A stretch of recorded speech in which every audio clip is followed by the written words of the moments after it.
Gravitational field दिया हुआ हो और कैसे हम ग्रेविटेशनल फील्ड निकालेंगे अगर ग्रेविटेशनल पोटेंशियल दिया हो।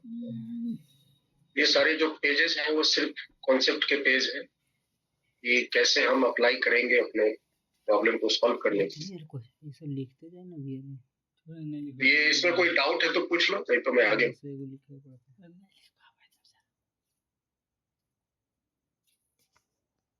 Ines, you have any doubt? No sir. तो सवाल आप हमको बना के दो इसके। हाँ ग्रेविटी किसकी वजह से? हाँ हाँ बोलो। कहीं सेल में ग्रेविटी का कुछ क्वेश्चन है?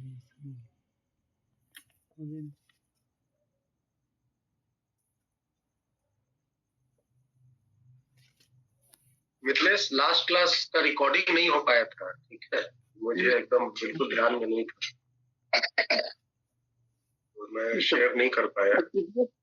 पीडीएफ भेज दीजिएगा सर, पीडीएफ भेज देंगे। अभी रिकॉर्डिंग हो रही है।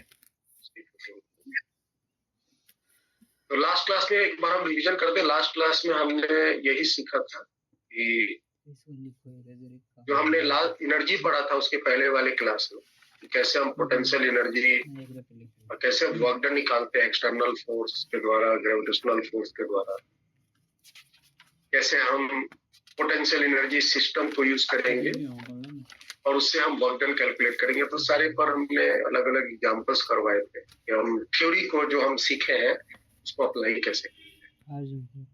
और उसी का एक एडवांस रूप था कि हम अगर दो मास को फ्रीली चलने के लिए छोड़ देंगे तो वो कहीं पॉइंट पर जाकर उसकी स्पीड क्या होगी, है ना, वो सारी चीजों को हमने कैलकुलेट कर। बेसिकली ऐसे केस में हम दो हथियार यूज करते हैं, एक कंजर्वेशन ऑफ लीनियर मोमेंटम और दूसरा हम यूज करते हैं कंजर्वेशन ऑफ मैकेनिकल मोमेंटम। आप इसको अच्छे से देखोगे तो सारी चीजें समझ में आएंगी और कभी दिक्कत हो तो आप हमको बताना, मैं उस पर जवाब। फिर हमने आपको बताया था कि what is the relation between gravitational field और ग्रेविटेशनल, जिससे कि हम रिलेशन जानकर क्या करेंगे, तो रिलेशन जान के अगर फील्ड दिया हुआ है तो पोटेंशियल निकाल सकते हैं और अगर पोटेंशियल दिया हुआ है तो हम ग्रेविटेशनल फील्ड निकाल सकते हैं। तो अगर आपको फील्ड दिया है, जैसे कि मान लिया जाए आई दिया है टू फाइंड, अगर आपको पोटेंशियल दिया है और आपको आई निकालना, सपोज करो यू हैव टू फाइंड, है ना, आई और आपको भी दिया, तो हम ये वाला formula use, I is equal to minus dV by dr. This is the main formula. मतलब आपको क्या निकालना है, I निकालना। I मतलब ग्रेविटेशनल फील्ड इंटेंसिटी निकालना और आपको क्या दिया हुआ, आपको भी दिया हुआ। तो हम इसके लिए ये फॉर्मूला यूज करेंगे। अब ये फॉर्मूला कैसे यूज करेंगे, फॉर्मूला तो ठीक है, ये फॉर्मूला है, लेकिन इसको यूज कैसे करेंगे, इसी चीज के लिए ये पूरी की पूरी आपकी थियरी पार्ट। अगर v कांस्टेंट है तो डिफरेंशिएशन करेंगे तो i का मान 0 है। v as a function of x है तो समझेंगे कि i का मान x डायरेक्शन में होगा लेकिन y डायरेक्शन में, z डायरेक्शन में, मतलब v जिस डायरेक्शन के साथ वेरी करेगा i उसी के डायरेक्शन में क्रिएट। v जिस डायरेक्शन में चेंज नहीं होगा i उस डायरेक्शन में वैल्यू नहीं बनाएगा, i का मान। भी जिस डायरेक्शन में वेरी करेगा पार्टिकल पर फोर्स उसी डायरेक्शन में लगेगी। भी जिस डायरेक्शन में वेरी नहीं करेगा पार्टिकल पर फोर्स उस डायरेक्शन में नहीं लगेगी। जैसे कि यहाँ पर भी चेंज हो रहा है, वो as a function of X change हो रहा है और वाई चेंज हो रहा है, मतलब एक्स के डायरेक्शन में भी चेंज हो रहा है, वाई के डायरेक्शन में भी चेंज। तो आप क्या समझेंगे, आप ये समझेंगे कि एक पार्टिकल को अगर हम ऐसे पोटेंशियल फील्ड में रख देंगे तो उस पार्टिकल पर जेड डायरेक्शन में फोर्स नहीं लगे, क्योंकि जेड डायरेक्शन में ये पोटेंशियल वेरी नहीं कर। वैसे पार्टिकल पर एक्स डायरेक्शन में फोर्स लगेगा वैसे पार्टिकल पर y डायरेक्शन में फोर्स लगेगा, क्योंकि v x डायरेक्शन में चेंज, तो v i का मान x डायरेक्शन में कुछ ना कुछ बनेगा, v y डायरेक्शन में चेंज हो, इसका मतलब i का मान y डायरेक्शन में कुछ बनेगा, v z डायरेक्शन में चेंज नहीं हो रहा, i का मान z डायरेक्शन में 0, और i ही है जो फोर्स क्रिएट करता है, फिर फोर्स क्रिएट करता है, तो अगर i डेवलप हुआ तो फोर्स लगे। तो ये सारी चीजें हमने लास्ट क्लास में डिस्कस की, अभी हम इसके एग्जांपल्स करेंगे तो आपको और ज्यादा। तो ये हुआ कि आपका आई निकालने की विधि है जब आपको भी दिया हो। उल्टा इसका करें, अगर आपको भी निकालना है, पोटेंशियल या पोटेंशियल डिफरेंस निकालना, अगर आई दिया हुआ है तो हम ये वाली प्रिंसिपल यूज करेंगे, integration v at p minus v at q बराबर होगा integration i dot D R p से लेकर। अगर किसी एक पॉइंट पर पोटेंशियल चाहिए तो हम इंटीग्रेट करेंगे उस पॉइंट से रेफरेंस आपको दिया हुआ रहेगा, और अगर नहीं दिया तो आप तब इंफिनिटी पे ले सकते। और यहाँ पे डी आर की जगह पर हम अपने मन से ये चुनाव करते हैं, डी एक्स आई प्लस डी वाई जे प्लस डी जेड। एक एग्जाम्पल आपसे कहता है कि the gravitational field varies with space, varies in a space as gravitational field जगह पोटेंशियल, हालांकि पोटेंशियल भी फील्ड ही है। Gravitational potential varies in space as v is equal to 20 x comma y, y comma z, z comma zx।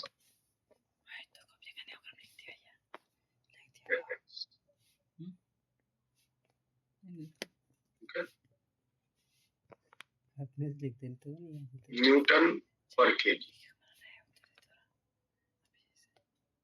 Newton पर KG B का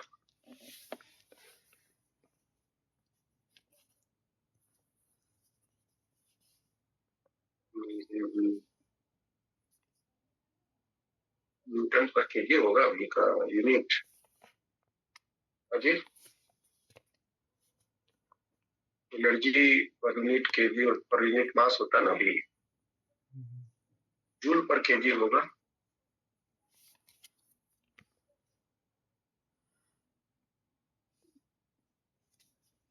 joule पर KG minus joule पर KG होगा ना, और हाँ सर जूल पर केजी हो सकता है, नहीं हो सकता है, नहीं होगा ही। Okay sir. पोटेंशियल तो सब में केवल रहता है पोटेंशियल, देखो ना। हाँ व्हाट इज पोटेंशियल? जो हाँ बोलो बोलो, हमने एक रिलेशन यहाँ दिया हुआ है, आ गया, ये देखो, एनर्जी में मास से भाग देते हैं तो पोटेंशियल बनता है, और फोर्स में मास से भाग देते हैं तो फील्ड बनता है। तो अगर हम इसकी यूनिट बोलेंगे तो ये हो जाएगा न्यूटन पर केजी, और इसकी ऐसा यूनिट बोलेंगे तो होगा जूल पर। समझ में आया? चलो हम यहीं से क्वेश्चन पहले से राइज कर, राइट दी डायमेंशन, डायमेंशन तो सबका दे ही दिए, छोड़ो। चलो बताओ, find the net force on 2 kg mass placed in that space at 2,1,3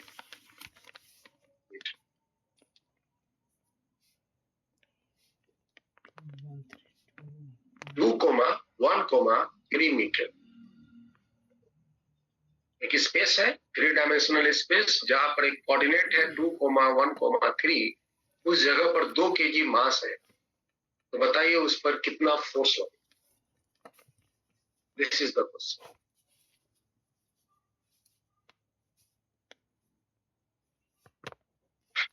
question समझ में आया?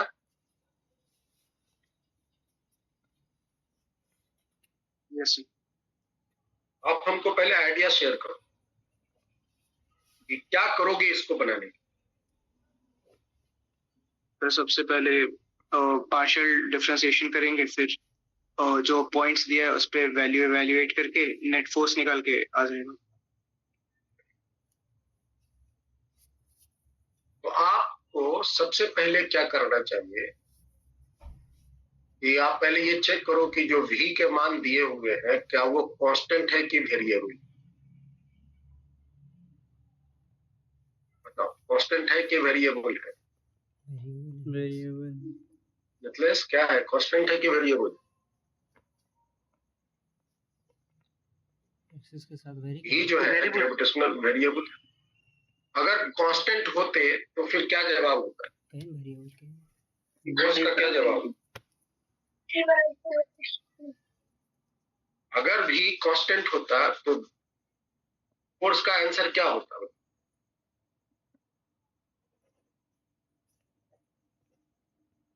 अगर भी कांस्टेंट होता तो फोर्स का आंसर क्या होता? 0 0 0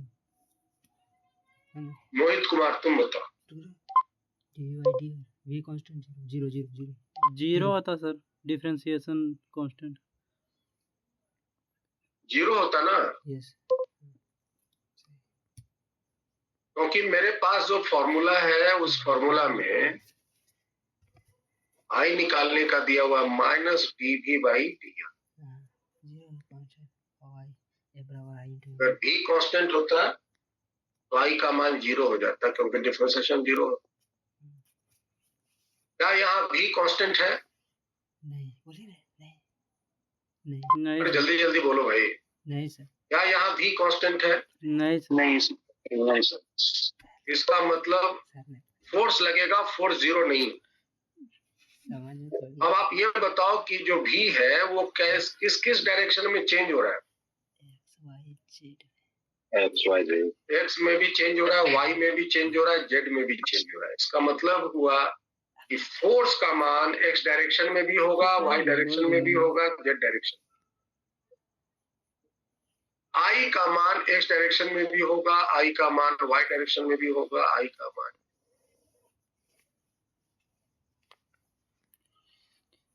अब आई का मान एक्स डायरेक्शन में निकालने के लिए क्या करें? हम एक बार उस v को x के रेस्पेक्ट में डिफरेंशिएट करेंगे और उस केस में y और z को कांस्टेंट बना के रखें।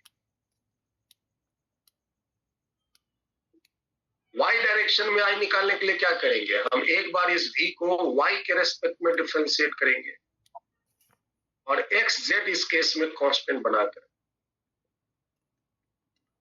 z डायरेक्शन में i निकालने के लिए क्या करेंगे? हम v को एक बार z के रेस्पेक्ट में डिफरेंशिएट करेंगे और x y को वैसे केस में कांस्टेंट बनाए। चलिए डिफरेंशिएशन कीजिए। -20 x के रेस्पेक्ट में डिफरेंशिएट करना है ये v को, तो x के रेस्पेक्ट में करेंगे ये y हो जाएगा।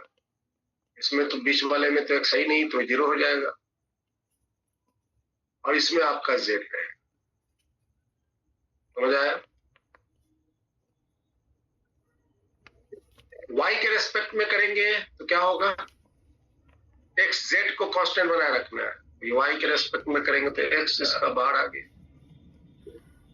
इसमें z बाहर हो गया और ये जो x z है ये दोनों के दोनों इस केस में कांस्टेंट है।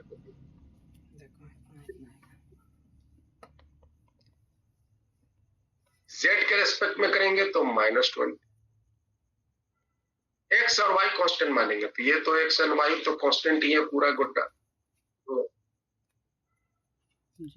फिर यहाँ पे z बाहर आ गया, फिर यहाँ पे आपका x z + x समझ आएगा? अरे जेड प्लस एक्स कैसे हुआ? जेड का जेड वन ना हो जाएगा? डिफरेंशिएशन समझ में आया? एक तो y कांस्टेंट लिए है ना, तो y का हो गया कांस्टेंट, यस सर। निकल गया z प्लस x। अब आप इसी फॉर्म को वेक्टर में लिख सकते z कॉमन ले दोनों में। अगर आप चाहो तो इसी फॉर्म को वेक्टर फॉर्म में भी रिप्रेजेंट कर सकते हैं। जैसे अगर हम i का वेक्टर फॉर्म लिखना चाहें, ये जीरो हो गया, x का x के साथ 1 क्या लिखेंगे? i x i कैप ठीक है। i y j तीसरा कैप में क्या? रुकें, i z k कैप, ये लिख सकते y प्लस हैं। x सब में -20 है, -20 है, -20 है, तो -20 को हम कॉमन ले लें। अरे सर नहीं, हाँ यहाँ हो जाएगा क्या? y प्लस z, रुकिए नहीं। दूसरे में हो जाएगा x plus z j cap, तीसरा बोल तीसरे में हो जाएगा z प्लस x बोले रुकें, ठीक है। बोले ये आपकी ग्रेविटेशनल फील्ड इंटेंसिटी आई किसी भी स्पेस में जो वेरी करेगा वो अकॉर्डिंग टू दिस। y हो गया प्लस x। सर वहाँ पे z के डिफरेंशिएशन में x प्लस y होगा ना? जेट के डिफरेंस, हाँ, कैसे? तो जेट के डिफरेंशिएशन में ये तो 0 हो गया, और इसमें आपका आ गया y और इसमें आ गया x। y रहेगा। अभी ये नाम कम y होगा, ठीक है। जेट का तो 1 हो गया, y रह गया, इसका हो गया 0, इसका हो जाएगा y का 1, जेट का 1, y रह जाएगा, इसमें जेट का 1 x है। तो minus is the correct, this one is the. ये हुआ gravitational field intensity varying with the space. Space के साथ ग्रेविटेशनल फील्ड इस तरह से वेरी कर। अब आप बताइए फोर्स कितना होगा? फोर्स बराबर क्या होगा? मास में आई मल्टीप्लाई करेंगे तो फोर्स हो जाता है। मास कितना है? 2 kg, तो 2 kg और आई में मल्टीप्लाई कर दो तो कितने हो जाएंगे? -20 दूनी 40, y plus Z I cap x plus Z J cap y plus x के कैप। हम ये वेरिएबल फॉर्म में इसलिए लिखते हैं क्योंकि आईआईटी एडवांस में ना वेरिएबल फॉर्म में ही ज्यादातर क्वेश्चन पूछा है कि वो स्पेस के साथ कैसे चेंज कर, स्पेस के साथ फोर्स पार्टिकल पर इस तरह से चेंज करें। अब आप क्या कीजिए, एट 2, 1, 3 पर फोर्स निकाल सकते। बताइए क्या हो जाएगा? x की जगह 2 रख देंगे, y की जगह 1 और z की जगह 3, कितना हो जाएगा? -40। यहाँ हो जाएंगे y की जगह 1, z की जगह 3, 4 आई कैप, x की जगह 2, z की तरह देंगे 5 j कैप, और y x हो गया तो 3।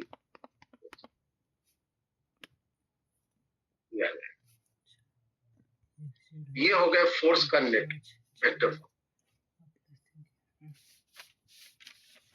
और इस फोर्स का मैग्नीट्यूड कितना हो जाएगा? 40 हो जाएंगे बाहर, रूट के अंदर में 4 स्क्वायर, 5 स्क्वायर, 5 रूट 2 है ना एनएस? Yes sir. और इसका रिजल्ट क्या है? 5 रूट 2 200 रूट 2 फोर्स का जो मैग्नीट्यूड है 200 रूट, तो गुना हुआ ना 200 रूट 2।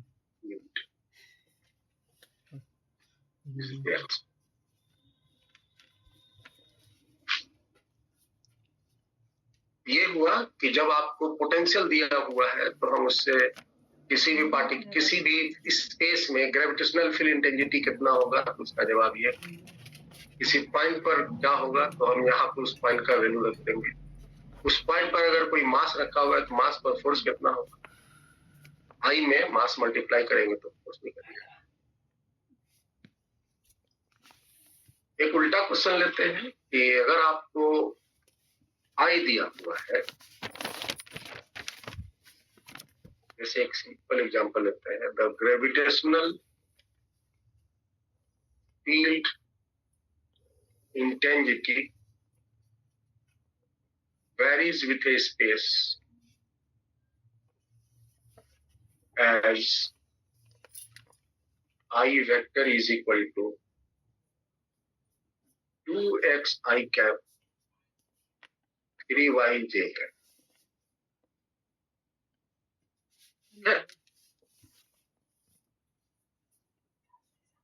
kg न्यूटन पर kg.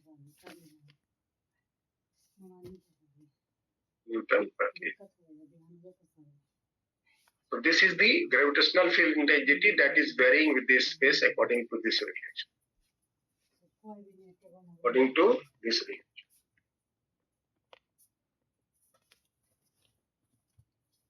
पहला है find the gravitational potential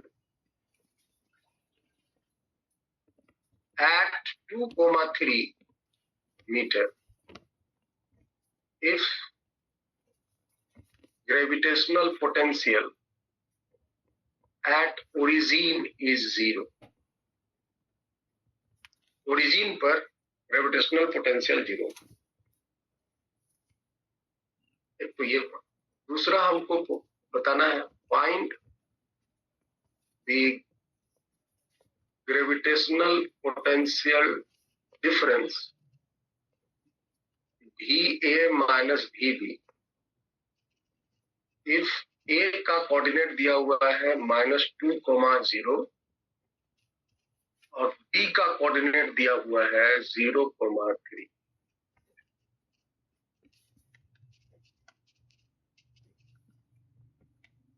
ये 2 पॉइंट पर ग्रेविटेशनल पोटेंशियल का डिफरेंस क्या?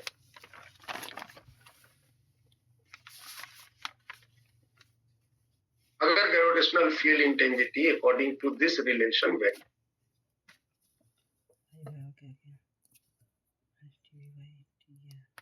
तो मतलब आपको आई दिया हुआ है और आपको पोटेंशियल निकाल भी निकाल,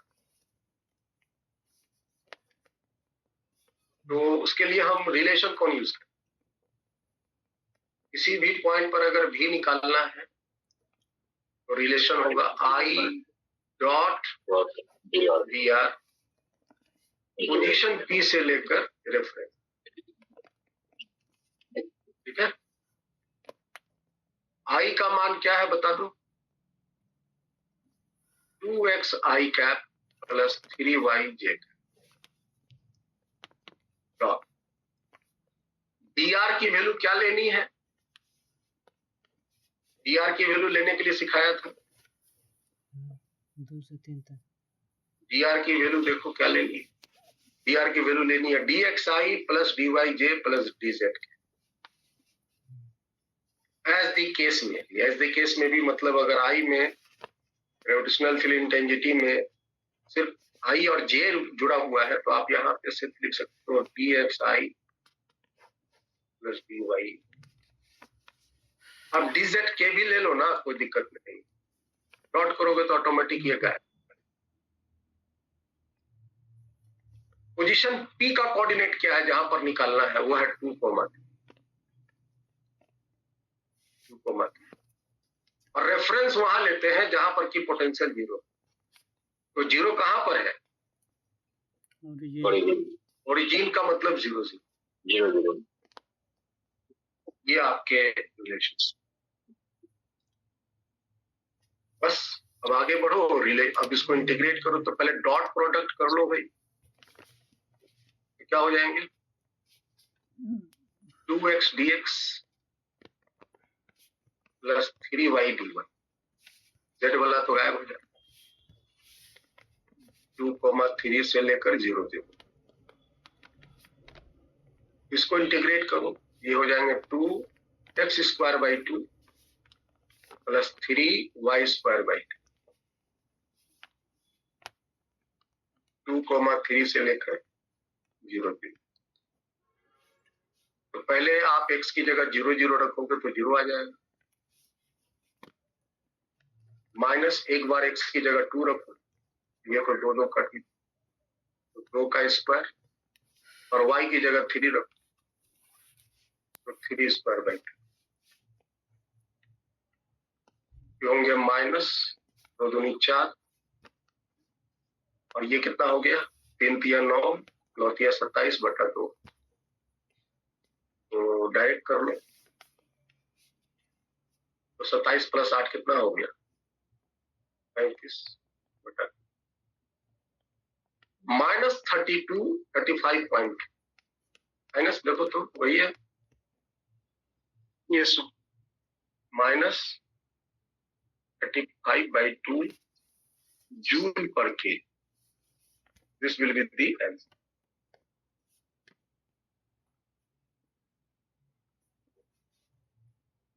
दूसरा जो क्वेश्चन है, ये हमको VA माइनस VB निकालना है, तो फॉर्मूला वही रहेगा I dot VR, position A से लेकर पोजीशन B तक। I डॉट DR करेंगे जैसे कि पहले एक बार किए हुए हैं, तो वही रिलेशन आएगा, तो हम डायरेक्ट यहाँ पे x square plus 3y square by 2 लिख देते हैं। इंटीग्रेट वगैरह करने के बाद हम यहाँ तक पहुंच जाएंगे, और a की कोऑर्डिनेट देखो क्या है, a की कोऑर्डिनेट है -2,0, और b की कोऑर्डिनेट क्या है, तो है 0,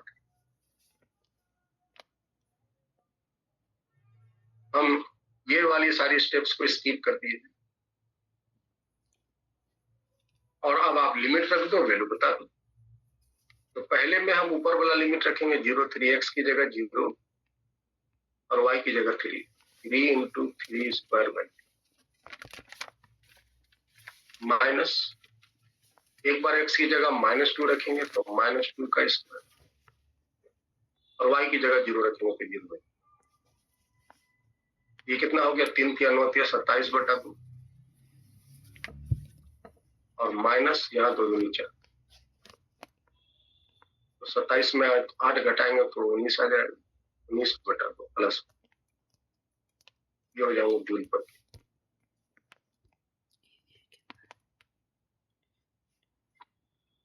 समझ आया? Yes sir. यस। तो इस तरह से हम रिलेशन को यूज करके, अगर भी दिया हुआ है, अगर भी दिया हुआ है, तो हम किसी भी पॉइंट पर ग्रेविटेशनल फील्ड इंटेंसिटी कैसे निकालते हैं, और उस पॉइंट पर अगर मास रखा हुआ है तो उस मास पे फोर्स कैसे, और अगर आपको I दिया हुआ है तो फिर हम किसी भी एक पॉइंट पर भी कैसे निकालते हैं, या कोई दो पॉइंट के बीच के डिफरेंस, भी का डिफरेंस कैसे। एक बात याद रहे कि अगर आपको किसी एक सिंगल पॉइंट पर भी निकालना होगा, या तो आपको रेफरेंस दिया रहेगा, या नहीं तो आपको किसी एक पॉइंट का पोटेंशियल दिया रहेगा, या नहीं तो किसी एक पॉइंट का पोटेंशियल 0 है।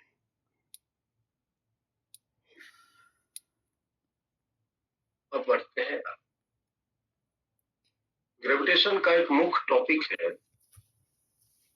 It is acceleration due to gravity,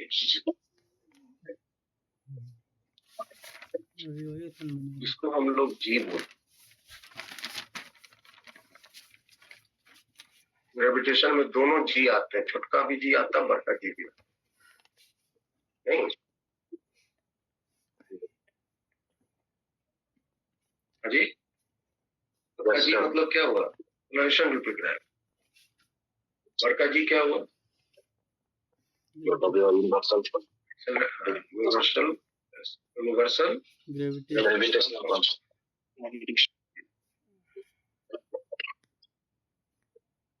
क्या है ये acceleration due to gravity? The acceleration due to gravity created by a planet, है ना, or a star at any point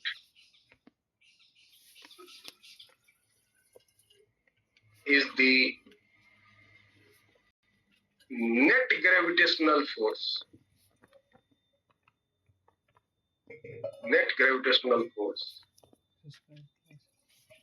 exerted by that planet or a star on a unit mass placed at that point.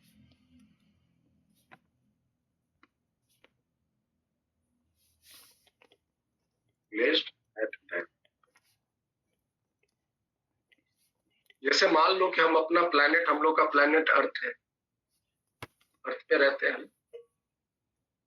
जैसे मान लो ये हम लोग का अर्थ है, जो धरती है।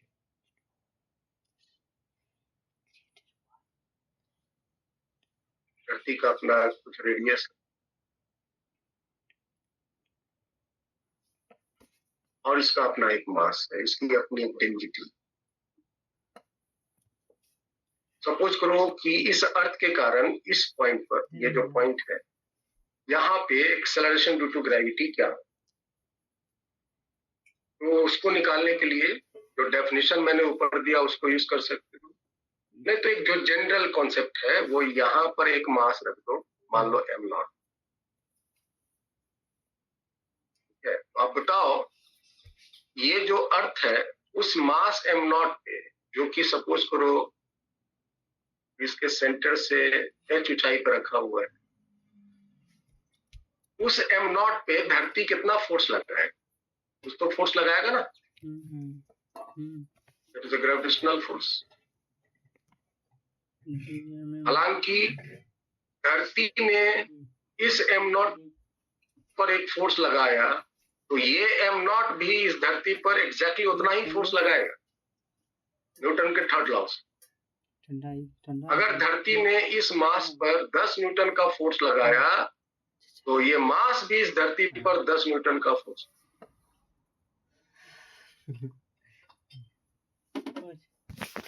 लेकिन ये धरती के द्वारा जो फोर्स लगा, ये जो फोर्स लगा इस पार्टिकल मास पर, उस फोर्स से जो इसमें एक्सेलरेशन डेवलप होगा, उसी को हम कहेंगे acceleration due to gravity. Force लगा तो फोर्स के कारण एक्सेलरेशन बनेगा ना। और ये एक्सेलरेशन क्या होगा? ये एक्सेलरेशन क्या होगा? जिसको हमने एक्सेलरेशन कहा, एक्सेलरेशन ड्यू टू ग्रेविटी, इसको हमने जी नाम दिया। ये जो फोर्स लगा है उस mass divided by that mass, है ना जी? Yes sir. और अगर हम उस मास, जो पार्टिकल मास m0 रखे हैं, अगर उसकी जगह हम 1 kg प्लेस करते हैं, तो फिर एक्सेलरेशन ड्यू टू ग्रेविटी क्या होगा?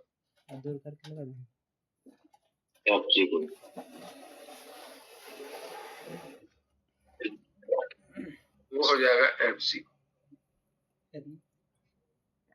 ठीक है, तो इसी को हम यूज करते हैं।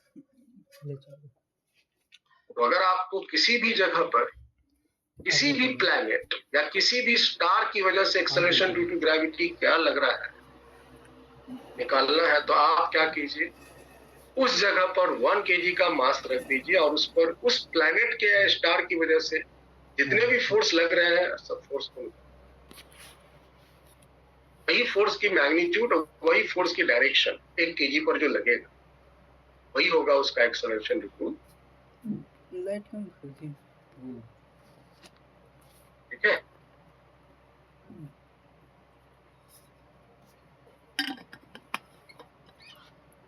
So variation of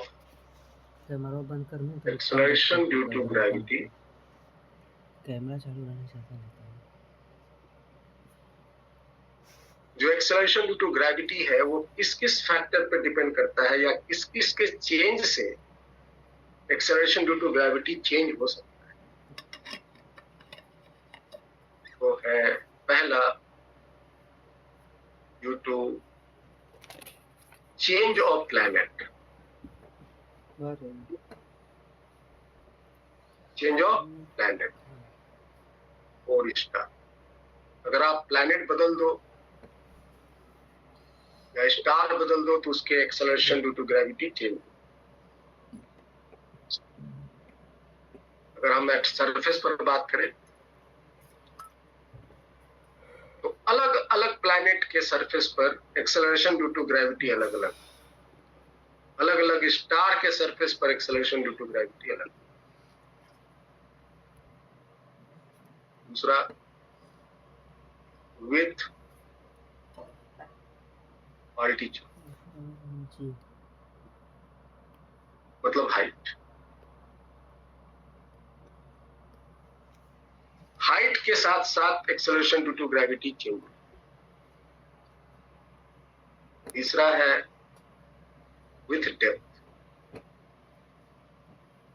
अगर आप प्लैनेट के डेप्थ में जाते हो, उसके अंदर छेद करते हुए घुसते जाते हो या स्टार के अंदर छेद करते हुए घुसते जाते हो, फिर acceleration due to gravity change होते हैं।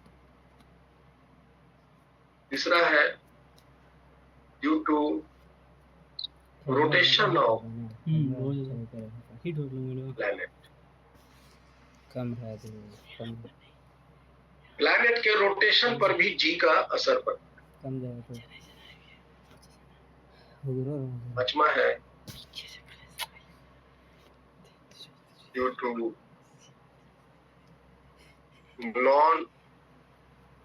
Non sphericity of planet. अगर प्लैनेट पूरी तरह से स्फीयर नहीं है, जैसे कि हम लोग का धरती पूरी तरह से स्फीयर नहीं है। धरती हम लोग का कैसा है? हम लोग का धरती जो है पूरी तरह से स्फीयर नहीं है। हम लोग का ऊपर और नीचे थोड़ा दबा हुआ, मालूम है क्या ना? नारंगी की तरह गोल है, ऐसा है ना? तो फिर इसके कारण अलग अलग जगह पर acceleration due to gravity surface पे ही, धरती के सरफेस पे ही अलग अलग जगह पर एक्सेलरेशन ड्यू टू ग्रेविटी अलग। और छठा है due to non uniformity of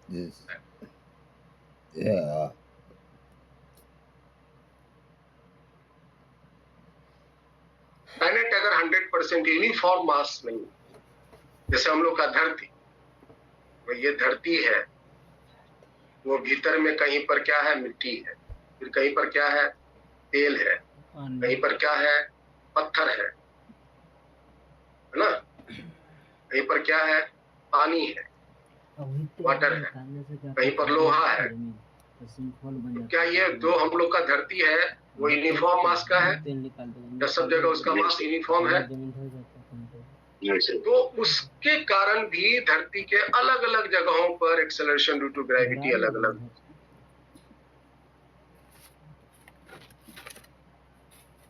बात समझ में आया? तो आइए हम एक एक करके इनके सारे वेरिएशंस को चेक करें। सबसे पहले बात करते हैं due to change of planet.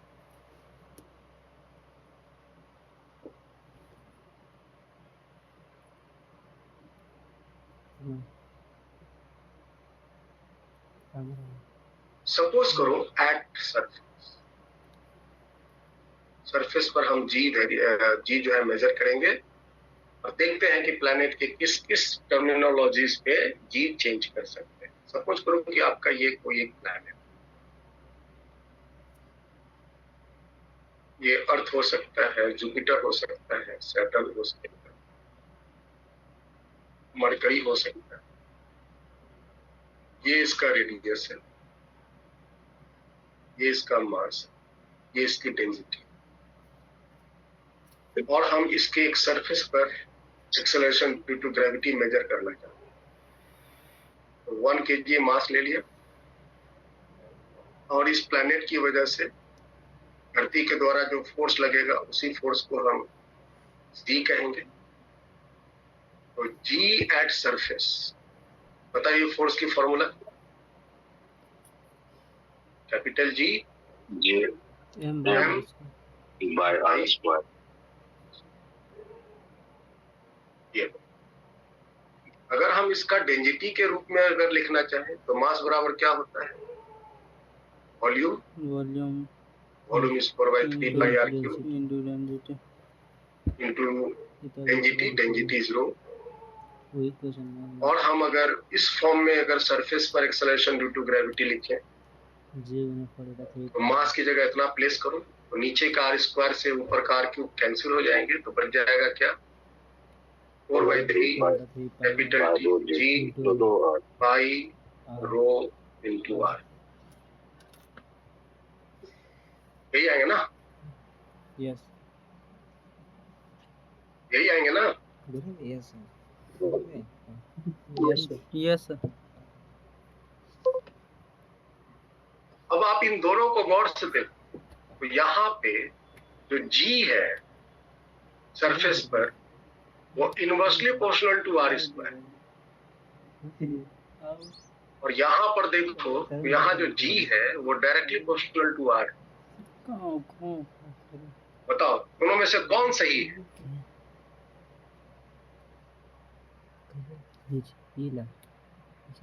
पहला या दूसरा? दोनों सही है। आइनस पहला सही है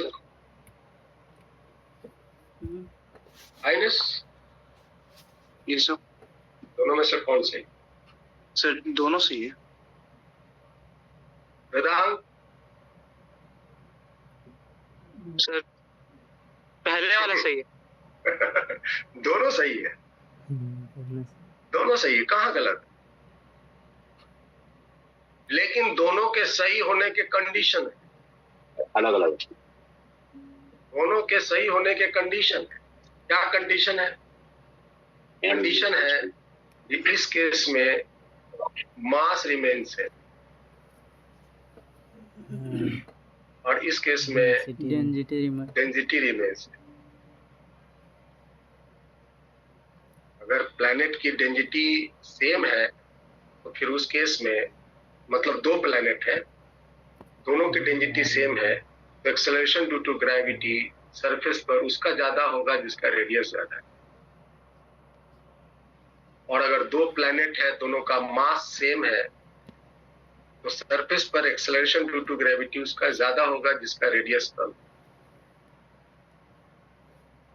समझ में आया वेदांत? वेदांत कहाँ चले गए?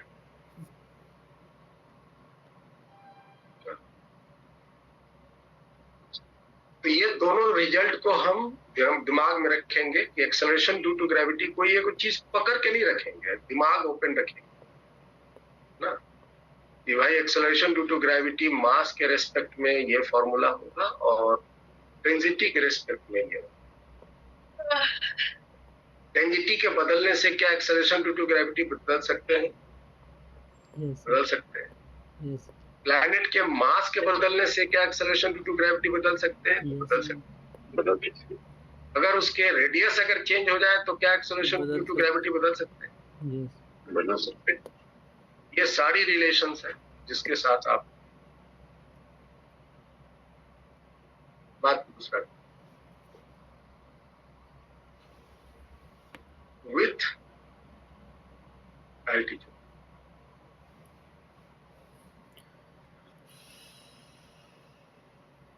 with height.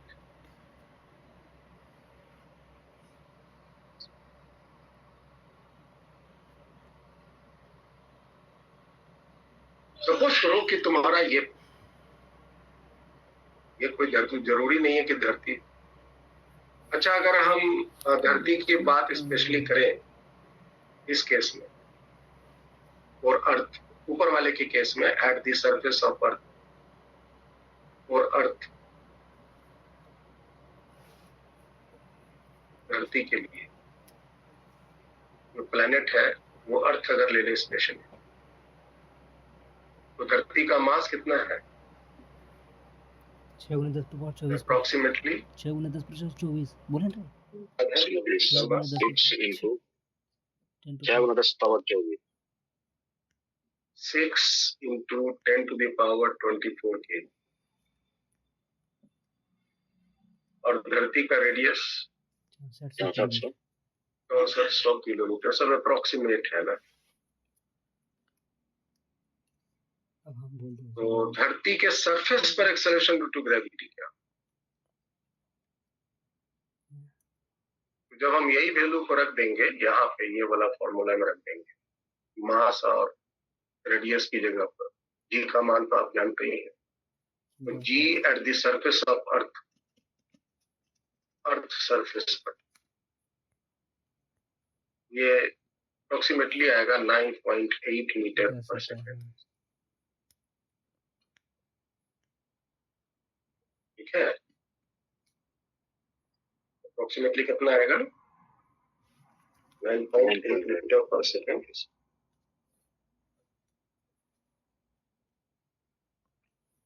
और मून के लिए,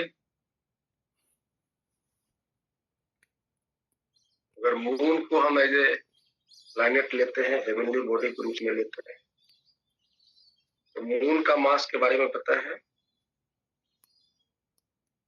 7 into 10 to the power 22 kg. Mass of the moon, एक मिनट है वो, मुझे मेरे पास डाटा है। मेरे पास जो स्टैंडर्ड बुक होंगे ना, तो पीछे में अपेंडिक्स दिया रहता है, डाटा सारे अवेलेबल है। मून पर जाकर मास मापने की जरूरत नहीं है। मास ऑफ द मून कहाँ दिखा? मास ऑफ मून 7 कितना बोल रहे थे? 7.36 into 10 to the power 22. और radius of the moon, radius of the moon is 1.74 into 10 to the power, radius of the moon 6 kb। इसको अगर हम किलोमीटर में लिखे तो कितना हो जाएगा? 1740 किलोमीटर। 1740 किलोमीटर। और अगर हम मून के सरफेस पर एक्सेलरेशन ड्यू टू ग्रेविटी बोलेंगे, कितना बोलेंगे? G/6 होता है sir. Acceleration due to gravity at the moon surface.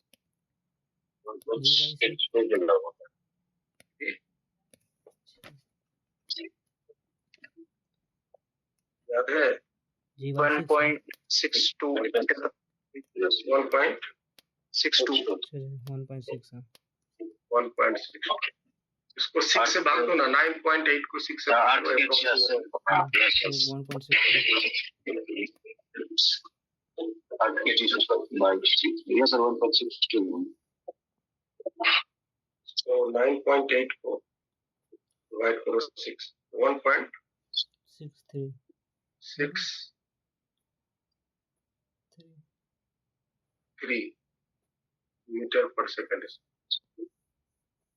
मतलब धरती पर जो एक्सेलरेशन ड्यू टू ग्रेविटी है 6 टाइम्स मून पर। बस एक का डाटा है, उसको कैलकुलेट करके निकाल सकते हैं।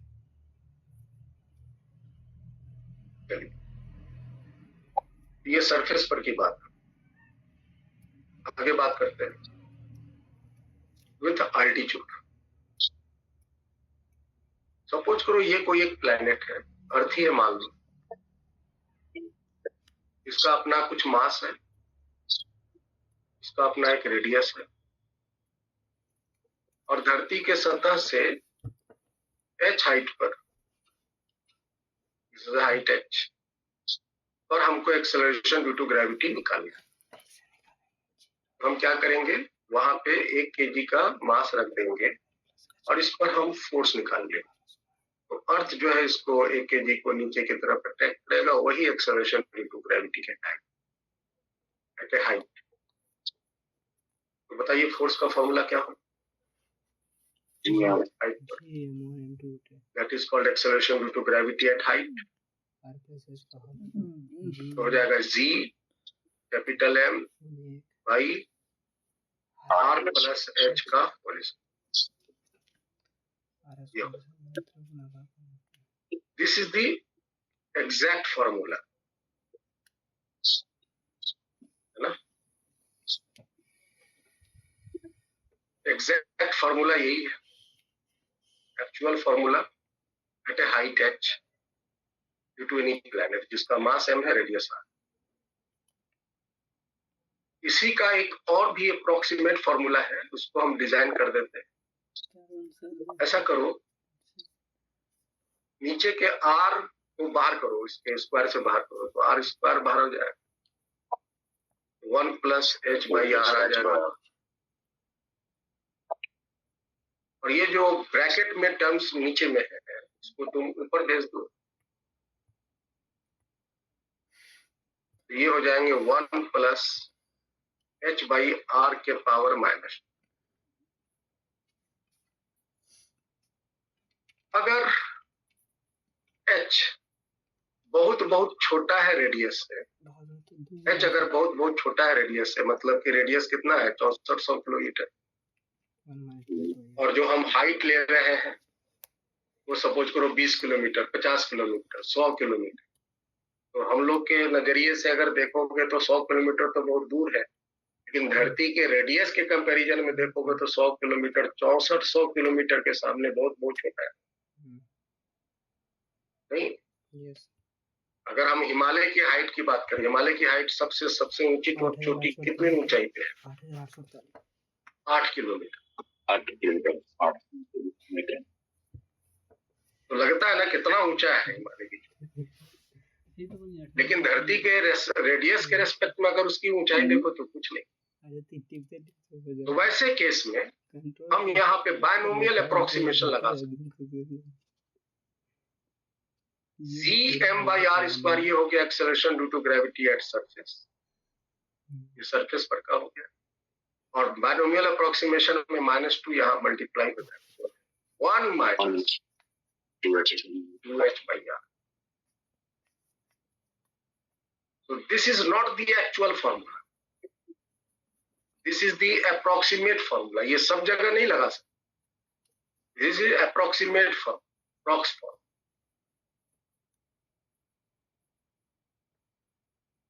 Only applicable when h is very very less than। हम सब जगह नहीं लगाएंगे।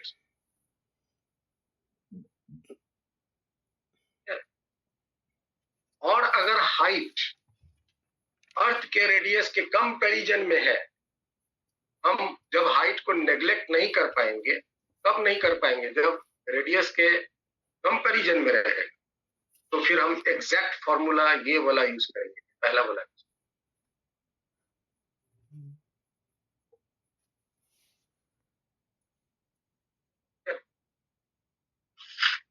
जैसे कि find acceleration due to gravity, earth की वजह से at a height h, if g surface पर 9.8 metre per second square, when h is r/2। दूसरा, when h is 8 kilometre, r/2 मतलब कितना हो गया? 3200 किलोमीटर, नहीं 6400 का आधा 3200 किलोमीटर, मतलब at a height of half of the radius of. Height हमेशा धरती के सतह से मेजर करेंगे, धरती के सेंटर से नहीं। हाइट तो हम सतह से ही न लेंगे। Yes sir. तो इन दो कैलकुलेशन को करने में हम थोड़ा सा याद रखेंगे। पहला वाला जो acceleration due to gravity at height निकालनी है, और एच आर बाई टी पर हम फॉर्मूला लिखेंगे G capital M by R plus H one. ये यूज सब में ये फॉर्मूला मत लगा दें, जो अप्रोक्सीमेट वाला। ये क्या हो गया, G capital M R plus R by 2 क्या होगा, जी एम बाई 3 9 नीचे आ जाएंगे, आर स्क्वायर ऊपर में 4 हो जाएगा, नीचे 9। इसी का तो वैल्यू है 9.8। ये ना है सरफेस पर की एक्सेलरेशन ड्यू टू सरफेस पर की एक्सेलरेशन ड्यू टू ग्रेविटी का देख लो, फॉर्मूला यही है, याद रखना है। ये वाला जी एम बाई आर। तो इसकी वैल्यू आपकी है 9.8 into 4/9. This will give you in meter per second. ना कैलकुलेशन कर ले। दूसरा है फॉर हाइट ऑफ 8 किलोमीटर, जैसे कि हिमालय की चोटी,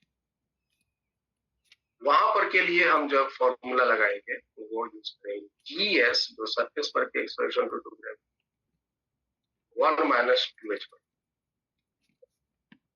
ये यूज, ये 9.8 हो जाएगा। h की वैल्यू 8 है और ये हो गया आपका 6400। This will give you in meter per second. ऊपर भी किलोमीटर है, नीचे भी किलोमीटर है, कैंसिल हो जाएंगे। ये बहुत बहुत करीब आएंगे 9.8 के आसपास, मान लो ना 9.7 के आसपास। ठीक है,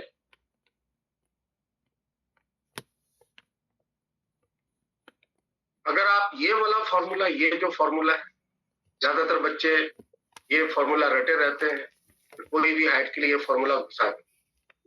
अगर आप ऊपर वाले केस में ये वाला फॉर्मूला घुसा दोगे तो क्या होगा,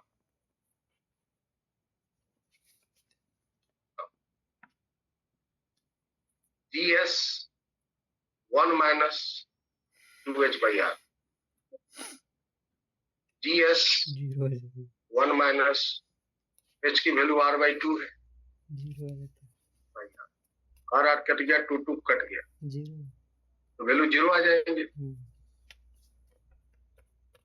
तो क्या आंसर 0 है? चार ऑप्शन में 0 भी रहेगा, 4 ऑप्शन में 0 एकदम पहले में रहेगा, ऑप्शन ए में। और आपका 0 आएगा तो दिल खुश हो जाएंगे, मारेंगे टिक जोर से, और ये आपकी हो जाएगी, क्योंकि आप ये फॉर्मूला नहीं लगा सकते जब हाइट कंसिडरेबल है।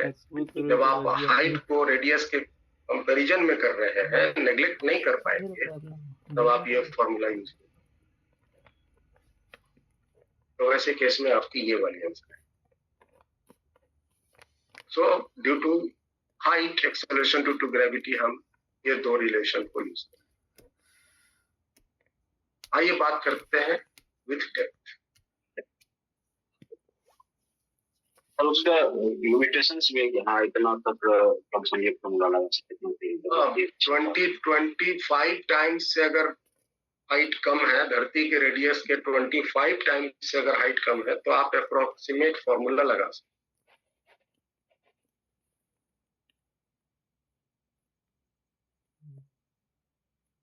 25 टाइम्स अगर कम है तो आप अप्रोक्सीमेट फॉर्मूला लगाओगे तो रिलेशन पे बहुत ज्यादा असर नहीं। समझ आया? जबकि हमें एक्चुअल फॉर्मूला ही यूज करना ज्यादा अच्छा।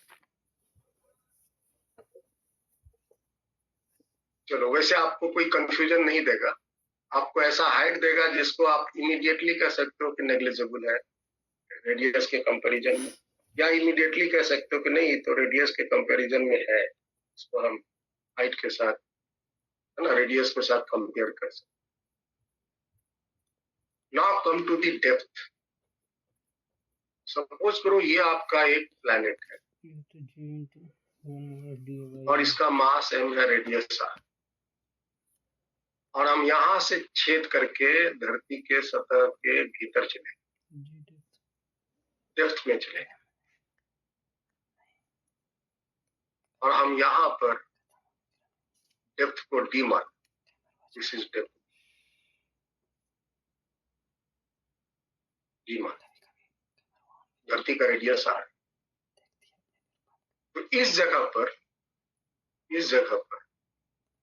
एक्सेलरेशन ड्यू टू ग्रेविटी क्या, डेप्थ पर एक्सेलरेशन ड्यू टू ग्रेविटी बहुत सिंपल है। यहां पे 1 kg मास रख दीजिए और इस पर फोर्स निकाल दीजिए, इस पर फोर्स यही आएंगे, उसी को एक्सेलरेशन ड्यू टू ग्रेविटी कहेंगे डेप्थ। तो आप पहले हमको ये बताओ कि सेंटर से ये वाली दूरी कितनी, मान लेते हैं x, तो x वैल्यू क्या होगा r माइनस डी। तो x डिस्टेंस पर जो कि अंदर में है उस पर फोर्स का फॉर्मूला याद है,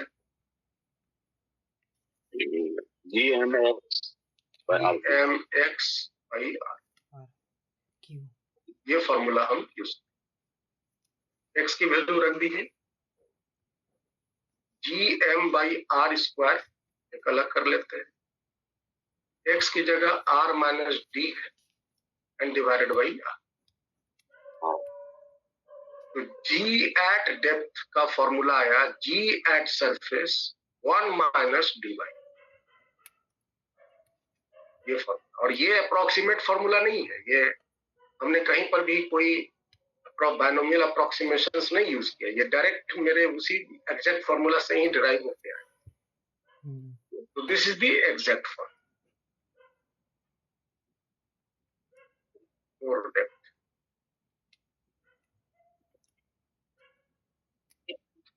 अगर हम धरती के केंद्र में चले जाएं, एग्जैक्टली उसके सेंटर पे चले जाएं, तो बताइए सेंटर पर एक्सेलरेशन ड्यू टू ग्रेविटी क्या है? जीरो बोल, जीरो जीरो जीरो बोलो, फिर तो भी बोल देते, तो भी बोलते ये दूगो बोला है, बोले रे कर लेते एक ही को बोल, जीरो होगा।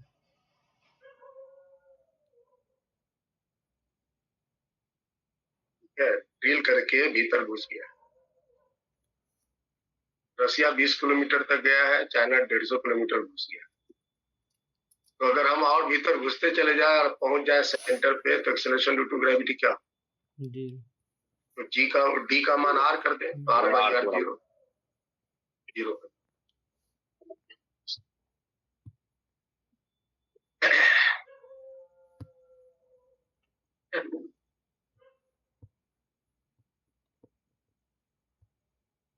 तो आप बताइए, आप थोड़ा सा नोट कर दे।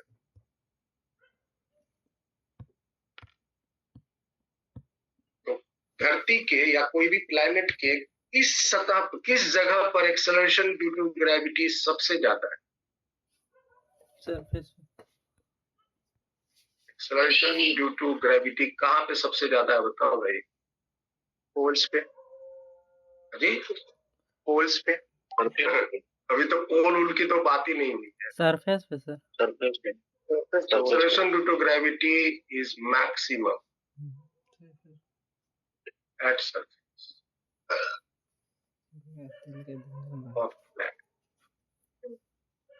अब सरफेस भी कई जगह पर, सरफेस एक इक्वेटोरियल सरफेस है, एक पोल सरफेस है ना, उसकी बात बाद में करें। दूसरा, अगर हम धरती के सतह से ऊपर उठते हैं, एच हाइट पर ऊपर उठते हैं, तो जी क्या होगा, बढ़ेगा घटेगा? घटेगा सर। और अगर हम धरती के सतह के भीतर घुसते हैं, तो फिर जी क्या होगा, घटेगा कि बढ़ेगा? फिर भी घटेगा। घटेगा सेंटर पर जी पता है डिक्रीजेस with height बोला था ना सर बोला था कि as well as सर के कुछ नहीं with लगा depth। सोचो जी दोनों केस में घटता है। हाइट पर से भी जाते जाएंगे, हाइट भी उठते जाएंगे तो जी घटेगा, और डेप्थ पर भी जी की वैल्यू घटेगी। अब आप बताओ कि जी की वैल्यू किस केस में घटेगा? तो दोनों केस में, हाइट से भी घटेगा, डेप्थ से भी घटेगा। किस केस में जी की वैल्यू ज्यादा तेजी से घटेगा? हाइट वाला 2h बोल रहे हाइट वाला 2h वेदांग कहाँ गया? हाइट वाला बोले कि हाइट जी की वैल्यू घटेगा जरूर। हाइट के धरती के सतह से ऊपर भी जाएंगे तो जी घटेगा, धरती के सतह से भीतर भी घुसेंगे तो जी। किस केस में जी के घटने की दर ज्यादा? हाइट के केस में, ऊपर जाने के केस में हाइट। तो जवाब है हाइट के केस में जी की वैल्यू तेजी से घटेगी। हाइट के केस में देखो, हाइट के केस में देखो, यहाँ पे आपको 2 दिख रहा है 2। अगर हम धरती के सतह से 10 किलोमीटर ऊपर जाए या 10 किलोमीटर अंदर भी जाए, सतह से 10 किलोमीटर ऊपर भी जाए, 10 किलोमीटर अंदर भी जाए, तो दोनों में जी घटेंगे जरूर। लेकिन किस केस में ज्यादा जी की मान घटेगी? तो जवाब है कि हाइट के केस में जी की वैल्यू ज्यादा तेजी से घटेगा, क्योंकि हाइट में देखो तो यहाँ 2 है और डेप्थ में देखो तो यहाँ पर 2 नहीं है, सिर्फ 2। ठीक है? तो decrement, the rate of decrement, rate of decrement of z with height will be twice of with depth. Depth के कंपैरिजन में जी की वैल्यू जो है ना, डबल तेजी से घटे। अगर हम इसका ग्राफ से देखें तो आपको और ज्यादा समझ, जब आप इसका ग्राफ प्लॉट करो, है ना? अगर हम डाउनवर्ड डायरेक्शन को पॉजिटिव या downward direction negative, downward direction negative ले लेते, ये आपका रेडियस है। जी की जो वैल्यू है वो ओरिजिन पर 0 है, यहाँ पे आपका एक्स की वैल्यू 0, ओरिजिन हुआ, एक्स की वैल्यू आर है। तो जो जी है वो घटता जाएगा।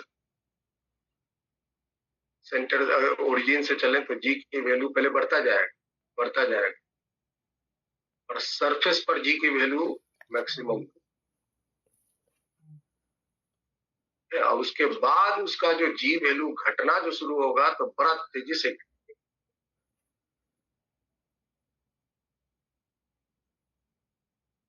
और वो कुछ इस तरह से।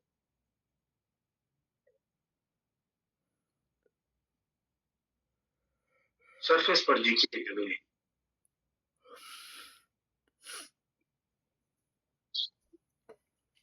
डाउनवर्ड डायरेक्शन नेगेटिव लिया, इसलिए ग्राफ नीचे की तरफ। डाउनवर्ड डायरेक्शन पॉजिटिव लेंगे तो ये ग्राफ ऊपर की तरफ बन जाएगा। क्या तो देख रहे होंगे कि अगर हम धरती की सतह से अगर इधर 2 किलोमीटर जाए या इधर भी 2 किलोमीटर जाए, जी की वैल्यू यहाँ पर इतनी रह गई और यहाँ पर जी की वैल्यू इतनी कम। तो किस केस में ज्यादा जी घटा है? तो हाइट के केस इधर x जो है वो ग्रेटर देन r है, जो हाइट को बता रहा है, इधर जो x है वो लेस देन r है, जो डेप्थ।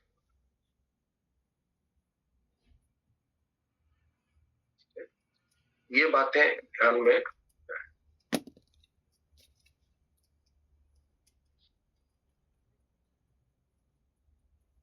आगे बढ़े। अब आइए जो इसका इंपॉर्टेंट पार्ट है number 4, due to rotation of अर्थ।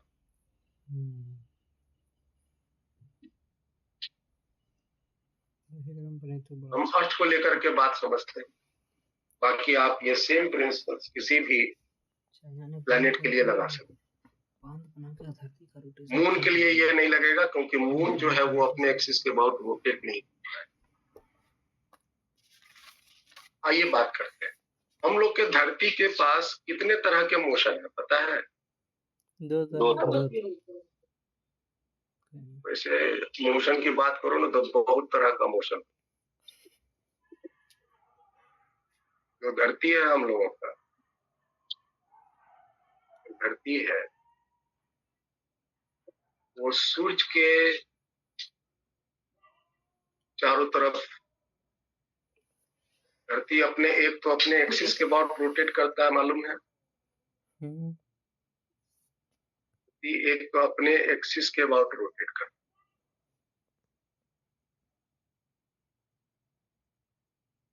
इसको बोलते हैं ओमेगा रोटेशन। और दूसरा वो सूरज के चारों ओर चक्कर भी काटता है।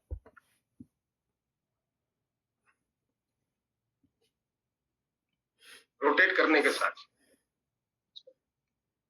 रोटेट करने के साथ, और इसके रोटेशन का इसको बोलते हैं रिवॉल्यूशन,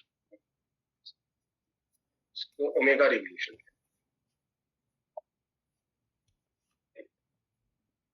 और ये जो सूरज है, क्या ये सूरज रेस्ट में है? नहीं सर, ये सूरज भी घूमता है। तो सूरज के घूमने के साथ साथ ये धरती भी उसके साथ साथ घूमता है ना। तो इसका मोशन को, इसके मोशन को हम अभी सिर्फ रोटेशन की बात करेंगे, एक्सेलरेशन ड्यू टू ग्रेविटी के कैलकुलेशन। अब ये बताओ कि धरती कितने देर में पूरा एक चक्कर काटता है? नहीं बोलोगे? 24 आवर्स में एक चक्कर काटता है। तो इसके नाचने की गति हम निकाल सकते हैं 2 पाई by T rotation. T rotation को हम 24 आवर्स लेकर के कैलकुलेट कर सकते हैं। और रिवोल्यूशन, धरती सूरज के चारों तरफ एक चक्कर कितने देर में काटता है? 365 दिन। यहाँ पर टी रिवोल्यूशन ये हो जाएंगे 365।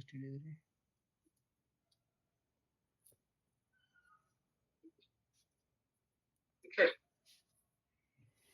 ये दो मोशन हो गए, एक रिवोल्यूशन का मोशन हो गया, एक रोटेशन का।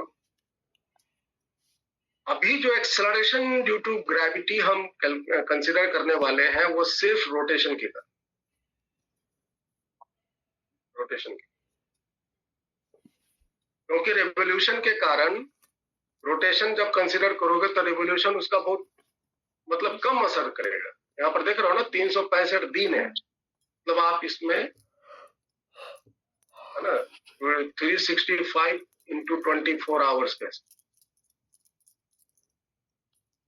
इसके कंपैरिजन में यहाँ जो ओमेगा का वैल्यू है वो, इसका वैल्यू जो ओमेगा का है वो बहुत कम है। आप इसका ओमेगा वैल्यू को क्या बोल सकते?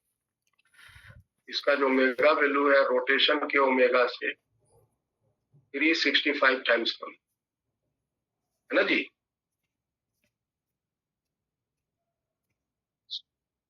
365 टाइम्स ओमेगा का वैल्यू रोटेशन का कम और रिवोल्यूशन का कम। अच्छा एक बात बताओ, इस 24 घंटे में हम लोग 12 घंटे का दिन और 12 घंटे का रात लेते हैं। 12 आवर डे और 12 घंटे का रात लेते हैं। दिन और रात की जो डिवीजन है वो किस पर डिपेंड करता है? धरती के नाचने के स्पीड, रोटेशन, धरती के नाचने के, ये जो रोटेट कर रहा है, ये जो पार्ट ऑफ अर्थ है, ये जो पार्ट ऑफ अर्थ है जो सूरज के साइड में है, यहाँ पे दिन रहेंगे और जो बैक साइड चला गया है यहाँ पे रात है। ऑन एन एवरेज 12 घंटे तक ये साइड सूरज के साइड में रहता है, 12 घंटे का ये साइड सूरज से पीछे रहता है, फिर 12 घंटे के बाद ये इधर आ जाता है, ये इधर आ। अर्थ की रोटेशन किस डायरेक्शन में होती है? अगर हम अर्थ के रोटेशन को सिर्फ अलग से कर ले, अर्थ का जो रोटेशन है अलग से कर ले,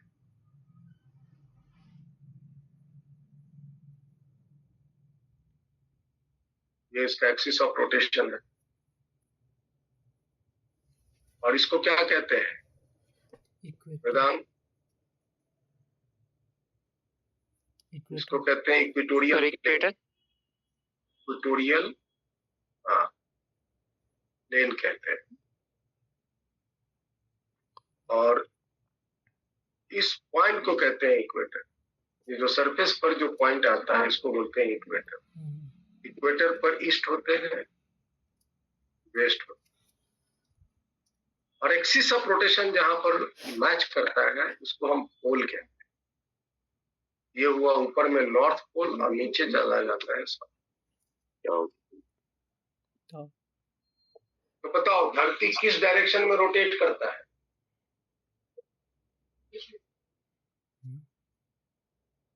धरती के रोटेशन की क्या डायरेक्शन है?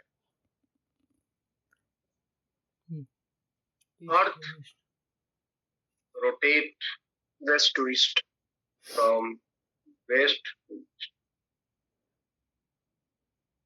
ये याद रखो,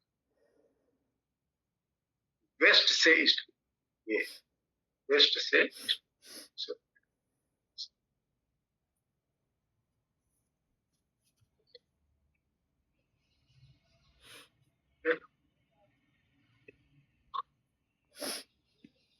धरती के किसी भी एक पॉइंट, मान लो यहाँ, मान लो कभी हम पटना में हैं और पटना का ये लोकेशन, ये लोकेशन, सपोज करो there is a point P। इसको हम कैसे बताएंगे? इसको हम बेसिकली लैटिट्यूड एंगल से बताते। लैटिट्यूड एंगल क्या होता है? लैटिट्यूड एंगल कुछ नहीं, धरती के सेंटर से उस पॉइंट को आप ज्वाइन करो जहां पर का लोकेशन करना है, और ये जो आपका पोजीशन वेक्टर बना, this is the position vector. ये पोजीशन वेक्टर इक्वेटोरियल प्लेन के साथ जो एंगल बनाएगा, that angle is called latitude. This angle is called latitude.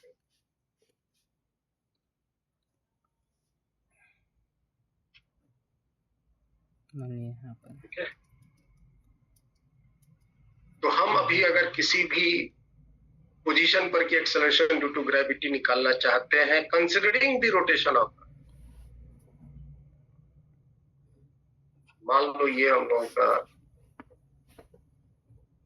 गोल करना है, बोले नहीं, बड़ा सा गोल करना, चलो ठीक है, ये हम लोगों का इक्वेटोरियल प्लेन हो गया, ये रोटेशन हो गया, और हम किसी भी पोजीशन पर को लोकेट करना चाहते हैं, ये हम लोग का पॉइंट P है। धरती रोटेट कर रहा है ओमेगा स्पीड से, ओमेगा रोटेशन है। तो जो हम लोग यहाँ पर है, जैसे अभी हम पटना में यहाँ बैठे हुए हैं, तो ये पॉइंट P क्या रेस्ट में है? नहीं, नहीं रे ये बोलो। धरती के साथ साथ ये रोटेट कर रहा है ना, इसका मोशन सर्कुलर है। और इसके सर्कुलर मोशन का रेडियस क्या है? तो यही रेडियस। और ये आपका रेडियस ऑफ अर्थ हो गया, ये आपका रेडियस ऑफ अर्थ। और ये इक्वेटोरियल, ये आपका इक्वेटोरियल लाइन हुआ, और ये उस पोजीशन की लैटिट्यूड एंगल थी, इस दी लैम्डा। अब हमको इस पॉइंट पर धरती के रोटेशन को कंसीडर करते हुए acceleration due to gravity measure करना है। हम क्या करेंगे, यहाँ 1 kg का मास रख देंगे, और इस 1 kg के मास पर हम फोर्स निकालेंगे। तो बताइए, उस 1 kg मास पर हम 2 फोर्स लगाएंगे। एक तो धरती अपने मास की वजह से इसको अट्रैक्ट करेगा ना, this is called ji at surface. 1 kg mass पर सरफेस के द्वारा जो लगा उसको बोलेंगे जी एट। और इस 1 kg मास पर एक सेंट्रीफ्यूगल फोर्स लगेगा, दैट इज कॉल्ड एम की जगह तो 1 है, omega square into omega square. अब इन दोनों का जो रिजल्टेंट हो, ये भी acceleration due to gravity rotation के कारण अफेक्ट आ रहा है, और ये मास के कारण अफेक्ट, ये रोटेशन के कारण है, ड्यू टू रोटेशन, और ये ड्यू टू मास। धरती में मास भी है, रोटेशन। तो रिजल्टेंट किधर होगा, जरा बताओ तो, रिजल्टेंट किधर होगा? Acceleration due to gravity resultant किधर? इन दोनों का, क्योंकि ये बहुत ज्यादा होता है। ओमेगा देख ही रहे हो ना, ओमेगा कितना छोटा है। अभी ओमेगा मैंने दिखाया था, रोटेशन का ओमेगा देख रहे हो ना। ये अगर हम इसका डाटा को तुम्हारे सामने शेयर करें तो 2 इंटू पाई, पाई की वैल्यू क्या हुई भाई? 3.14। 2 into 3.14 divided by 24 hours. Hours मतलब 60 मिनट इंटू 60 सेकंड, दिख रहा है ना। ये वैल्यू 9.8 के कंपैरिजन में बहुत बहुत छोटा है। जब आप इसको कैलकुलेट करोगे तो 9.8 के कंपैरिजन में ये वैल्यू बहुत बहुत छोटा है।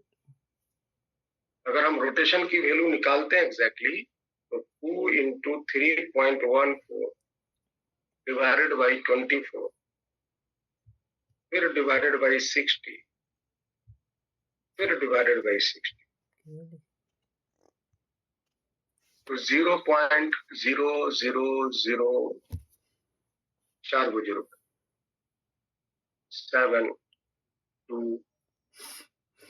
रेडियन पर सेकंड। रेडियन पर सेकंड ये है नाचने की घटना। इसको हम स्क्वायर करेंगे और फिर तब रेडियस से मल्टीप्लाई करेंगे, तो ये वाली मतलब स्मॉल आर से मल्टीप्लाई करेंगे। उसके बावजूद भी वो जो होगा 9.8 के कंपैरिजन में ये वैल्यू बहुत छोटा है।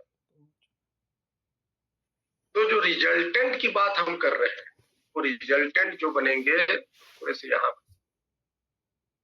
ये रिजल्ट। सही बात तो यही है कि हम लोग जो बोलते हैं कि एक्सेलरेशन ड्यू टू ग्रेविटी हमेशा सेंटर की तरफ लगता है, ये बात पूरी तरह से गलत। एक्सेलरेशन ड्यू टू ग्रेविटी क्या, देखो तो net acceleration due to gravity that is the G omega, क्योंकि धरती तो रोटेट कर ही रहा है। क्या वो धरती के सेंटर से पास हो रहा है? अच्छा हाँ लग रहा है। अरे बोलो भाई। नहीं सर, वो धरती के सेंटर से पास नहीं हो रहा है, वो थोड़ा से इसेंट्रिक हो गया। इसेंट्रिक मतलब थोड़ा बगल से हो, थोड़ा सा इसेंट्रिक हो गया। चलो हमें यही जी ओमेगा कैलकुलेट करना है, इसी का वैल्यू क्या होगा यही निकालना। तो थोड़ा सा हम अप्रोक्सीमेशन लगाएंगे। तो पहले ये बताइए कि ये जो ओमेगा स्क्वायर आर है, अगर हम इसके दो कंपोनेंट रिजॉल्व करें, एक कंपोनेंट जीएस के अपोजिट और एक जीएस के परपेंडिकुलर, ये लैम्डा है तो ये भी लैम्डा, इधर हो जाएगा omega square into R cos lambda, इधर हो जाएगा omega square R into sine. क्योंकि ओमेगा स्क्वायर अपने आप में बहुत बहुत छोटा है, इस टर्म को हम नेग्लेक्ट कर, ये टर्म को हम नेग्लेक्ट कर दें, कैलकुलेशन में कोई ज्यादा फर्क पड़ने वाला नहीं, और सिर्फ हम इसी को कंसीडर करें, सिर्फ हम इसी को कंसीडर।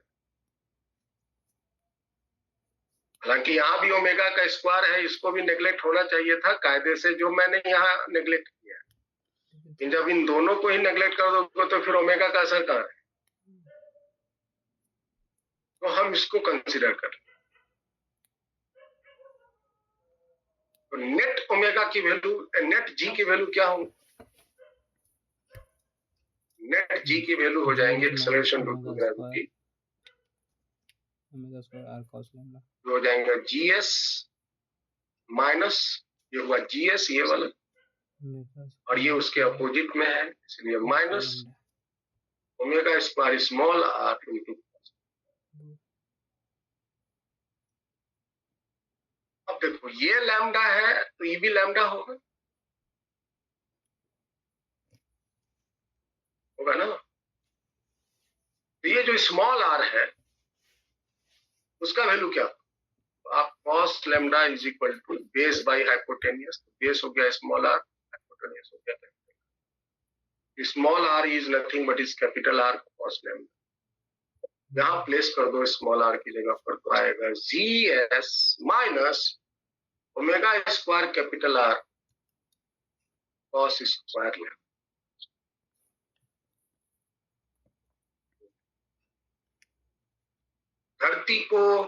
धरती के रोटेशन को अगर कंसीडर करो,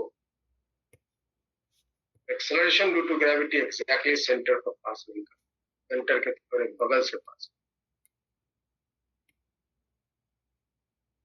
और इस रोटेशन को कंसीडर करते हुए विद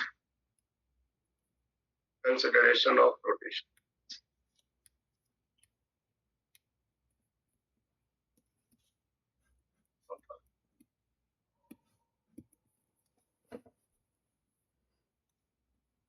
ये मेरा फॉर्मूला। तो अब हम थोड़ा सा इसके बारे में बात करें।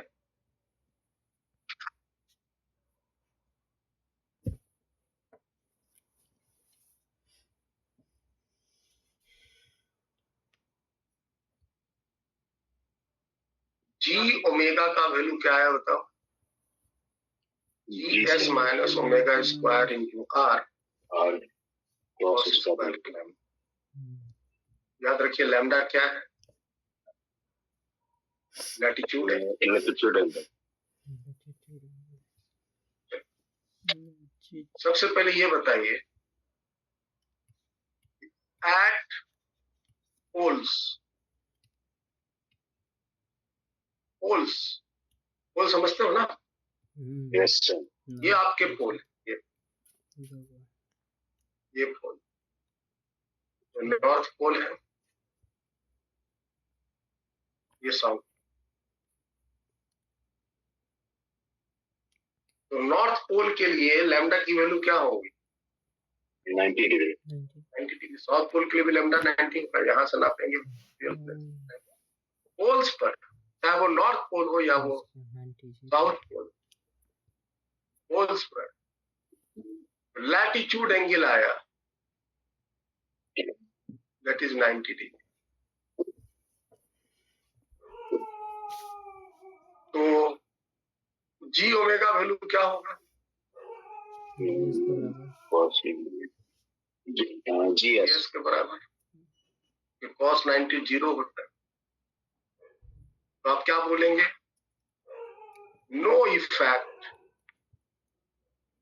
on G due to rotation of Earth.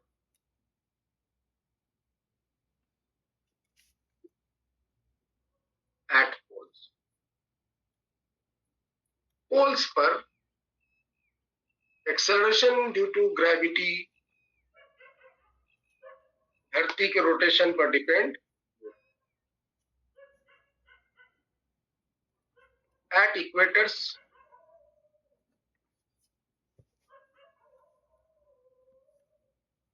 चाहे वो ईस्ट ले लो या वेस्ट ले लो, ये आपके इक्वेटर है, ये ईस्ट है, ये वेस्ट. दोनों केस में लैम्डा वैल्यू क्या होगा? 0 होगा. लैम्डा 0. तो जी ओमेगा की value GS minus omega times omega square. मतलब कि मैक्सिमम इफेक्ट पड़ेगा धरती के रोटेशन का जी पर. मैक्सिमम इफेक्ट ऑन जी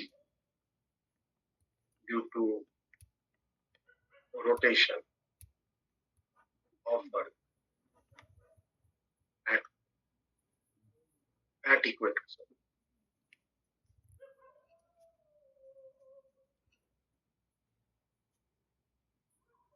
और अगर हम एट इक्वेटर की ही बात करें, है ना, इक्वेटर की ही बात करें और हम धरती के रोटेशन को स्पीड बढ़ाते चले जाए एज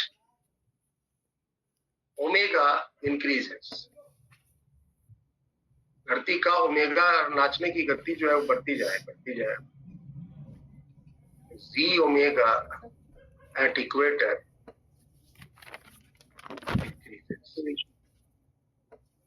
करता जाए, लेकिन पोल पर का जी चेंज नहीं हो. पोल पर का जी चेंज नहीं हो, इक्वेटर पर का जी घटता जाए.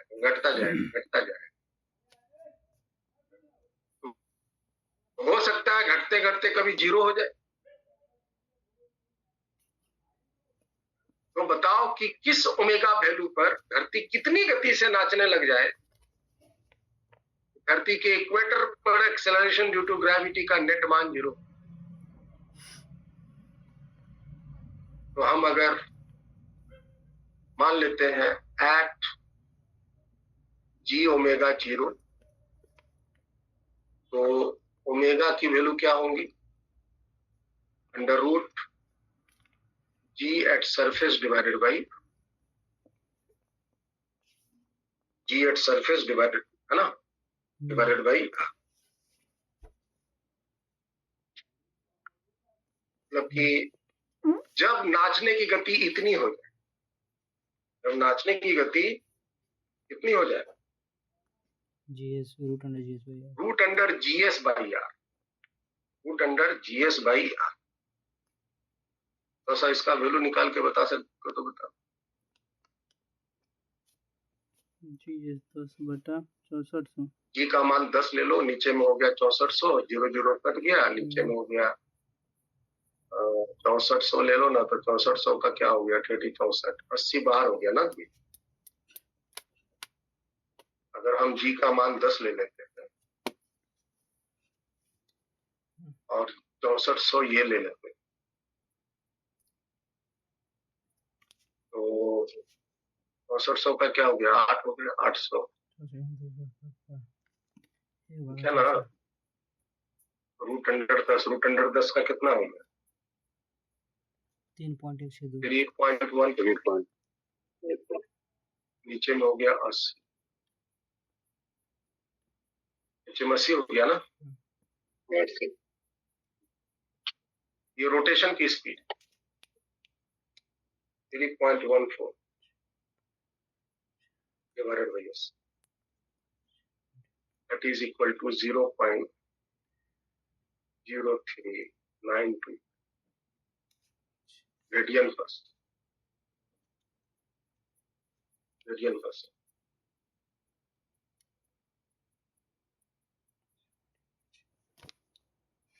ठीक है।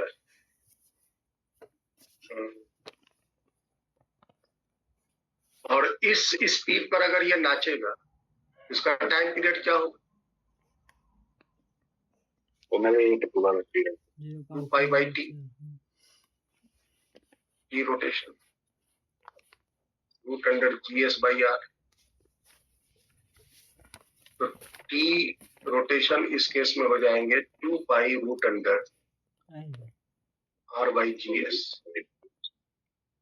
R by GS। और ये अप्रोक्सीमेटली आएंगे 1.4 आवर्स।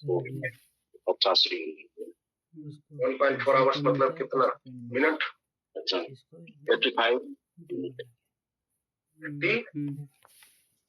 8 चौके 24, 84 मिनट।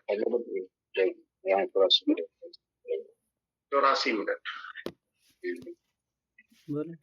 ये टोटल टाइम पीरियड है नाचने की, एक पूरी चक्कर काटने की टाइम। मतलब समझ लो 42 मिनट का दिन होगा और 42 मिनट का रेडियन पर सेकंड। 42 मिनट का दिन होगा, 42 मिनट का रात होगा। तो at this omega value, at this omega rotation, the G omega at surface will be 0। और जब 0 होगा तो फिर क्या होगा? क्या हम उस सतह पे रह पाएंगे? And the objects of equator will start flying off, उड़ने लगते हैं। Okay?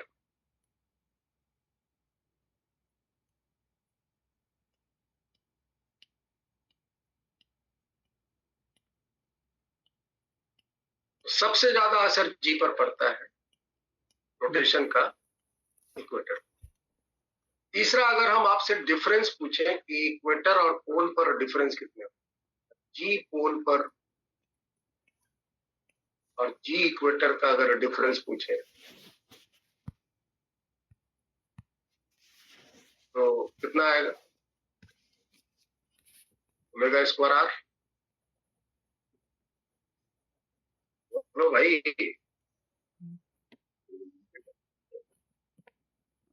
यही आएगा ना?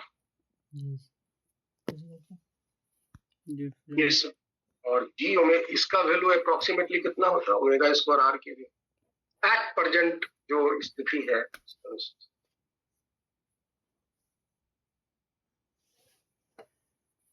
एट प्रेजेंट जो स्थिति है उसका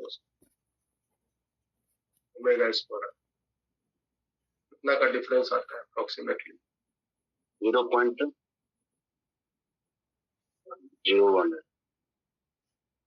0.34 01 है 0.01 मीटर पर 01 है मीटर पर। ये acceleration due to gravity maximum इतना डिफरेंस है। ये मैक्सिमम डिफरेंस है जो कि नेग्लेक्ट कर सकते। 9.8 के सामने तो ये बहुत छोटा है ना। 9.8 के सामने ये वैल्यू बहुत ही छोटा है। ये ना डिफरेंस है पोल और इक्वेटर के बीच का। पोल और इक्वेटर के बीच का ये। हाँ आइनेस कुछ बोलना है? सर वो एक बार वापस से एक्सप्लेन कर सकते हैं ओमेगा स्क्वायर आर कैसे वो 0.018 है? ओमेगा स्क्वायर, ओमेगा का वैल्यू डाल देना है। ओमेगा का वैल्यू वही, ओमेगा वैल्यू हम ले लेंगे 2 pi by 24 hours 60 minute 60 second डाल ही देते हैं।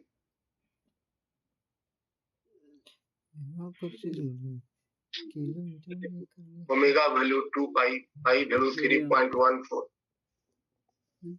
तो 24 घंटा मतलब 24 आवर्स है, तो 60 minute into 60 second, sir 6400 kilometre ये स्क्वायर होगा। रेडियस हो गए 6400 किलोमीटर, किलोमीटर को 1000 से मल्टीप्लाई करेंगे तो क्या जाएगा, यहाँ तो नहीं कर ठीक है ना? हो गया, समझ गया। और इसी की वैल्यू 0.018 के कैलकुलेशन करके हमें प्रिंस बताया। मेगा रोटेशन में रूट एनर्जी यही डिफरेंस आते हैं पोलर इक्वेशन, कहीं यही डिफरेंस आते हैं पोलर इक्वेशन।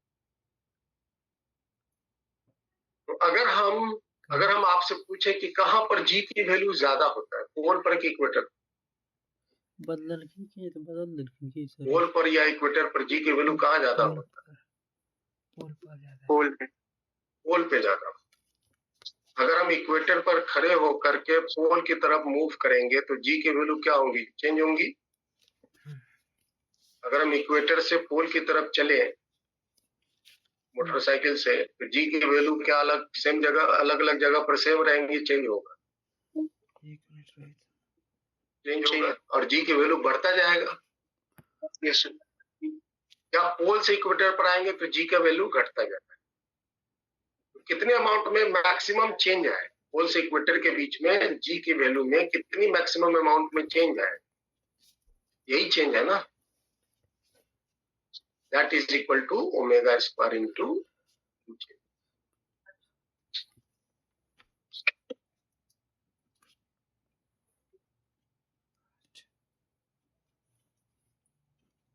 ठीक है जी। बस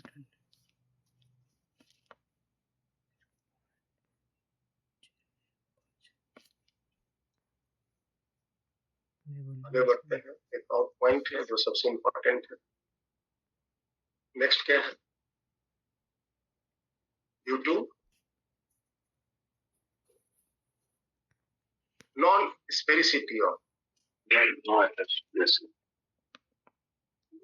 टू नॉन स्पेरिसिटी।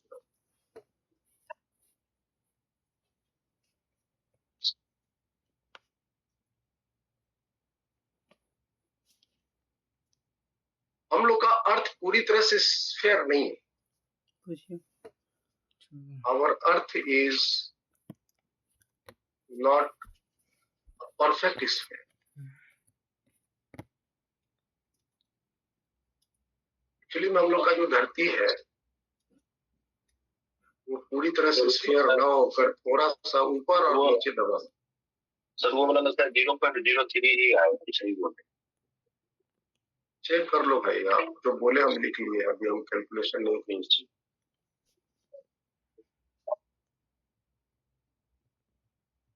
बताओ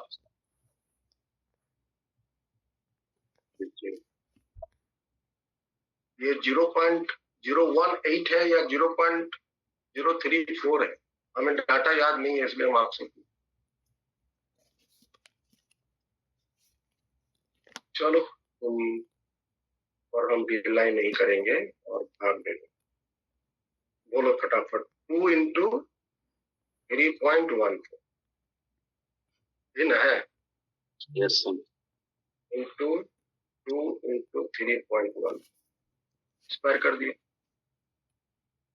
भाग देंगे 24, फिर भाग देंगे 24, फिर भाग देंगे, गुना कर दिए क्या 3600,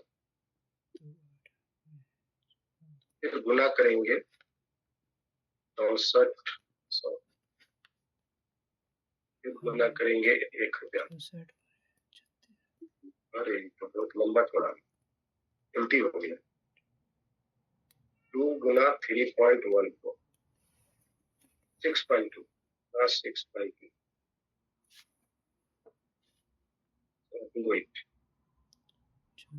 कितना आया, डिवाइड करेंगे 24 से, फिर डिवाइड करेंगे 24 से, फिर डिवाइड करेंगे 60 से, फिर डिवाइड करेंगे 60 से, और फिर गुना करेंगे 6400 से।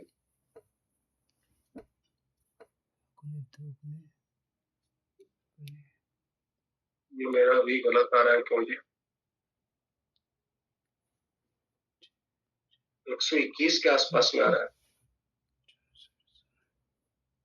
ओमेगा 2 पाई बाई टी, 2 पाई पाई का वैल्यू तो ठीक है 3.14 बाई टी, टी है 24 घंटा, 2 गुना 3.1 स्क्वायर है ना, होल स्क्वायर है ना। यस जी। ठीक है, इसको भाग दे दो पहले 24 0.06 आ रहा है। भाग दे दिया 24।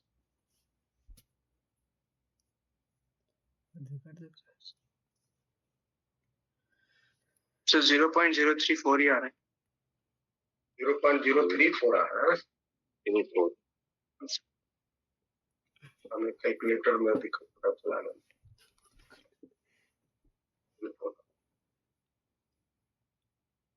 चलिए तो फिर उसका आ जाएगा 0.101।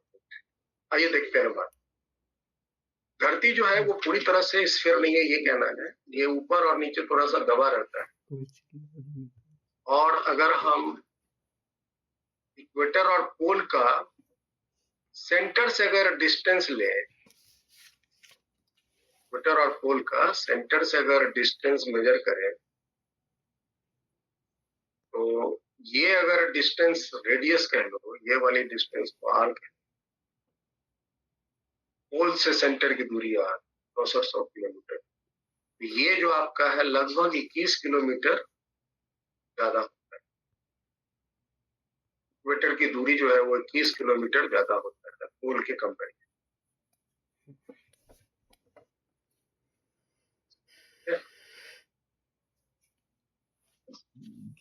तो उसके कारण जो डिफरेंस आएंगे वो एक्सेलरेशन ड्यू टू ग्रेविटी के चेंज। रोटेशन की बात नहीं हो रही, रोटेशन की बात अभी नहीं हो रही है ना। तो due to non sphericity of earth, g pole पर स्टिल ज्यादा होता है इक्वेटर के कंपैरिजन,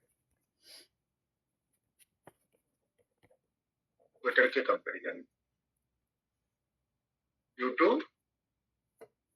नॉन स्फेरिसिटी, इलिप्टिकल कैसे स्फेरिसिटी। और इन दोनों का डिफरेंस अगर बोलो, पोल माइनस इक्वेटर का डिफरेंस, तो ये अप्रोक्सीमेटली 0.01 ये वैल्यू आप, और उसका वो है कुछ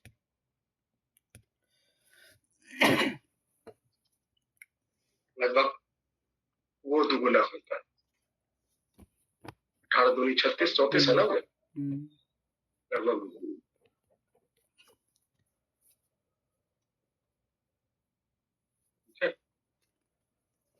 तो अगर कंबाइंड बात करो,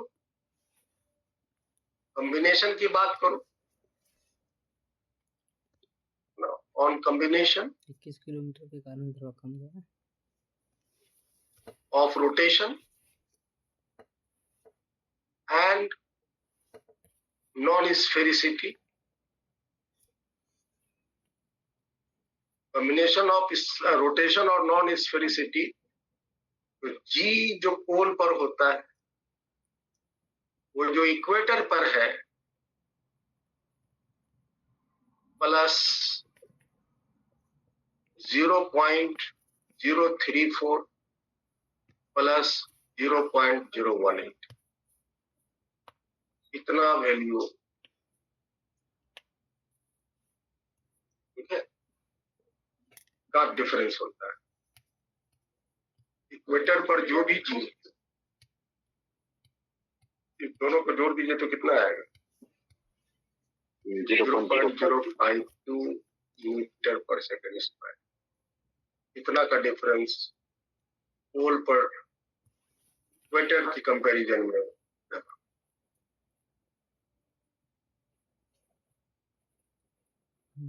ये ड्यू टू कंबाइंड है, कंबाइंड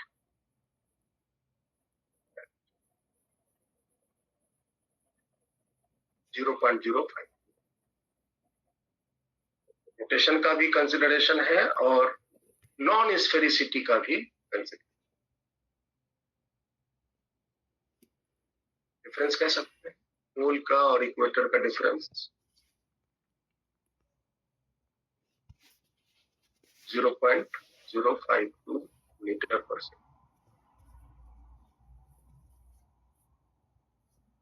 तो अगर सिर्फ कहता है कि नॉन स्फेरिसिटी के कारण क्या डिफरेंस होगा, नॉन स्फेरिसिटी के कारण डिफरेंस होगा 0.018।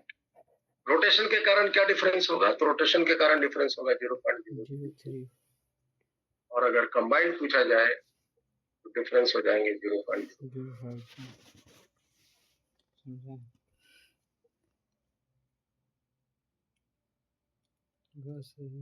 और लास्ट है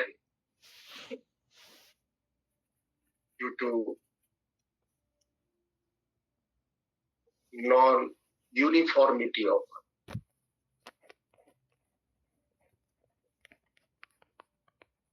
जो धरती हम लोग का है वो परफेक्ट यूनिफॉर्म मासिव स्फीयर नहीं है। Earth is not a uniformly distributed mass body.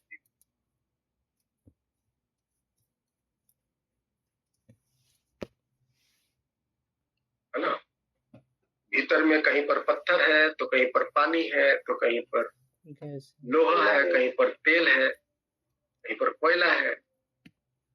तो उसके कारण अलग अलग जगहों पर के डेंसिटी अलग है और इसके असर जो है धरती के सतह के अलग अलग जगहों पर। तो due to this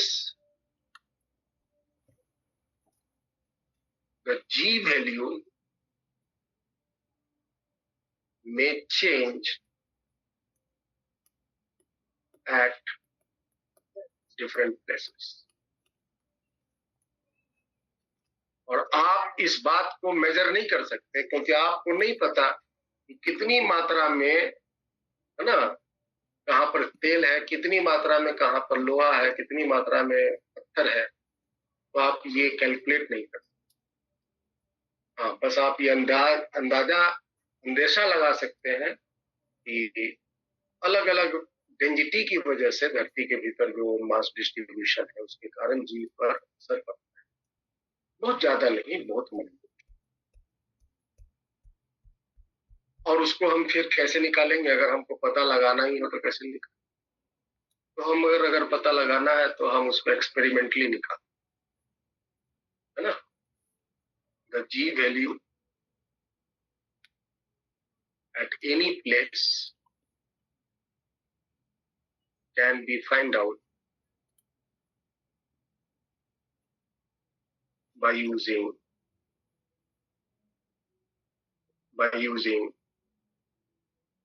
time period of simple pendulum।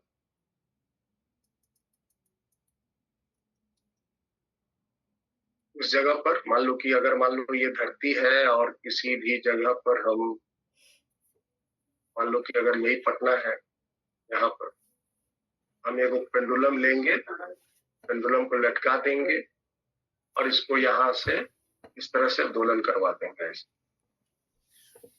दोलन करेंगे 20 बार, इसका दोलन करा के ऑसिलेशन करा के इसका टाइम पीरियड निकाल लेंगे।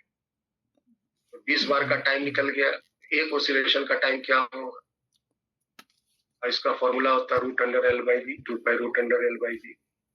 यहाँ से जी की वैल्यू मेरा क्या आ जाएगा, हो जाएगा 4π²L/T। L इसका लेंथ,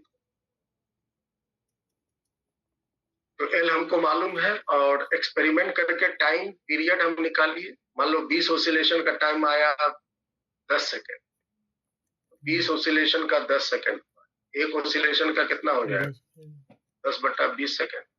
तो टाइम पीरियड हो गया 0.5। यहाँ 0.5 सेकेंड रख देंगे। एल जो धागा का लंबाई लटका है वो एल ले लेंगे, 4 और पाई आप जानते हो। तो वहां से आपको जी की वैल्यू उस पर्टिकुलर जगह पर कितनी है वो आपको यहाँ से पता तो आप एक्सपेरिमेंट करके किसी भी जगह पर की जी वैल्यू कैलकुलेट कर दो। ठीक है जी।